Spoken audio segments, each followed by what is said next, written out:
বর্ণাঢ্য মিছিল ও কর্মীদের উচ্ছ্বাসের মাধ্যমে মনোনয়ন জমা দিলেন বিজেপির ৩ প্রার্থী। বুধবার আসানসোলের বিএনআর মোড় থেকে বিশাল শোভাযাত্রা করে কয়েক হাজার কর্মীর উপস্থিতিতে আসানসোল জেলা শাসকদের দপ্তরে মনোনয়নপত্র জমা দেন তারা। ৩ জন প্রার্থী হলেন আসানসোল দক্ষিণের বিজেপি প্রার্থী অগ্নিমিত্রা পল, কুলটি বিধানসভার প্রার্থী অজয় পোদ্দার, জামুরিয়া বিধানসভার প্রার্থী বিজন মুখার্জি। এদিন মনোনয়ন জমা দেওয়ার আগে বিএনআর মোড়ে বিজেপির পক্ষ থেকে একটি জনসভা করা হয়। সভা মঞ্চে উপস্থিত ছিলেন বিজেপির রাজ্য সভাপতি শ্রমিক ভট্টাচার্য, কৃষ্ণেন্দু মুখার্জি সহ অন্যান্য প্রার্থীরা। মনোনয়ন জমা দেওয়ার আগে বিজন মুখার্জি বলেন, নির্বাচনে জিতলে আমি জামুরিয়াকে পশ্চিমবঙ্গের মানচিত্রে উজ্জ্বলভাবে তুলে ধরার চেষ্টা করব।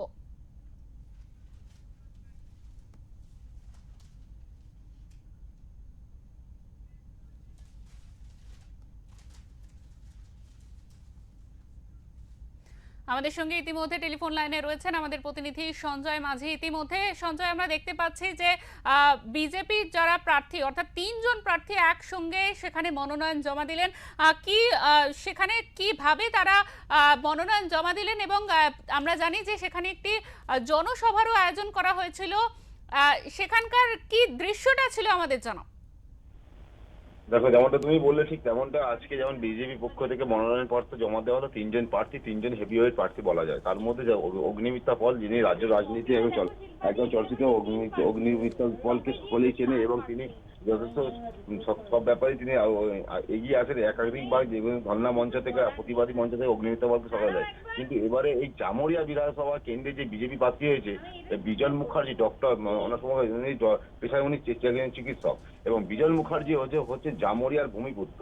অপরদিকে জামুরিয়া যিনি তৃণমূল পক্ষ থেকে বা শাসক দলের পক্ষ থেকে যিনি প্রার্থী আছেন, তিনি ওখানকার প্রভাবশালী একজন। কিন্তু ভোটের আগে দেখা গেছে এবং বিভিন্ন এই যে ভোট পূজা শুরু হয়ে তার আগে দেখা গেছে যে জামুরিয়া কেন্দ্র একেবারে শিরোনামে উঠেছে, যেখানে রাজ্যের মুখ্যমন্ত্রী মমতা বন্দ্যোপাধ্যায় যেমন একটা সভা করতে গিয়েছিলেন, তখন তিনি জামুরিয়ার যিনি প্রাক্তন এমএলএ ওনাকে আবার টিকিট দিয়েছে, ওনার উদ্দেশ্য করে তিনি বলেছিলেন যে ওনার সুপুত্র যেন সরকারি হুটার লাল লাইট লাগানো গাড়ি নিয়ে ঘোরাফেরা না করেন। যথেষ্ট হাস্যকর বা একদম চলতি ভাষায় রাজ্যের মুখ্যমন্ত্রী মমতা বন্দ্যোপাধ্যায় তিনি বলেছিলেন। সেইটাই ছিল রাজ্য রাজনীতিতে একদম উচ্চাল বিষয়। এবং বিজন মুখোপাধ্যায় যেহেতু ওখানকার ভূমিপুত্র, তিনি কিন্তু এইটা নিয়ে একটু পাল্টা প্রতিকার করেছে। তার পাশাপাশি বিজন মুখার্জি এটাও তখন বলেছিলেন, দেখা গেছিল একাগে দুজনের যখনই সামনাসামনি হয়েছিল কিছুদিনের মধ্যেই দেখা গেছিল যে তৃণমূল যে প্রার্থী ছিলেন ওনার বিরুদ্ধে কয়লা চোর বলে পোস্টার পড়েন। মানে এখান থেকে তিনি ডক্টর বিজন মুখার্জি হচ্ছে ওখানে ভূমিপুত্র।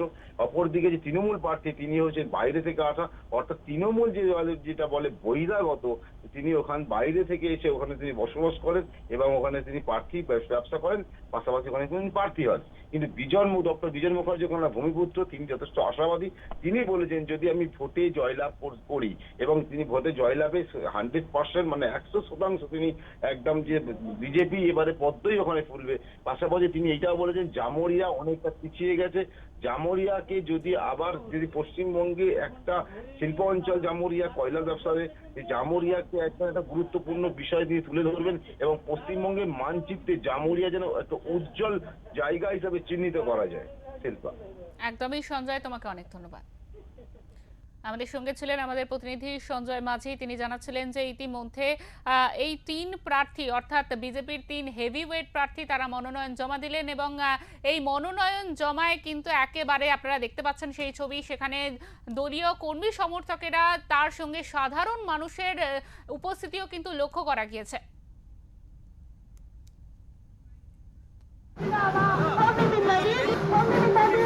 দেখুন, আমি ব্রাহ্মণের সন্তান এবং পুজো অর্চা প্রত্যেক দিনই করি এবং জ্যোতিষ শাস্ত্রে আমি পুরো মাত্রায় বিশ্বাস করি। তো জ্যোতিষ মতে আজকে ভালো দিন পাওয়া গেছে, আমরা সেই জন্য আজকে আমরা নমিনেশন করছি জামুরিয়া বিধানসভা। কি বার্তা দিচ্ছে জামুরিয়ার জন্য? জামুরিয়ার জন্য আমি বার্তা দেবো না, জামুরিয়াবাসী বার্তা দিচ্ছে যে এবারে টিএমসি বিদায় হোক এবং ভারতীয় জনতা পার্টির উপর তারা আশীর্বাদ করছে। আজকে যে জনসংখ্যা আমার সঙ্গে এসেছে, তারা যে স্বতঃস্ফূর্তভাবে এসেছে, তাদের সেই আশীর্বাদ দেখলেই আপনি বুঝতে পারবেন যে আজকে ভারতীয় জনতা পার্টির জন্য তারা কি মনে ভাবছে। ভারতীয় জনতা পার্টিকে জামুড়িয়ার সমস্ত জনগণ আশীর্বাদ করবে, তারা এটা প্রতিষ্ঠা করেছে এবং আমিও তাদের কাছে আশীর্বাদ চাইবো, যেমন আমাকে বিপুল ভোটে তারা জয়যুক্ত করুক, যাতে তাদের যে সমস্ত কাজ আছে আমি যেমন সেই কাজগুলো করতে পারি এবং জামুড়িয়া বিধানসভাকে পশ্চিমবঙ্গের মধ্যে ওয়ান অফ দ্য বেস্ট বিধানসভা হিসেবে তৈরি করি।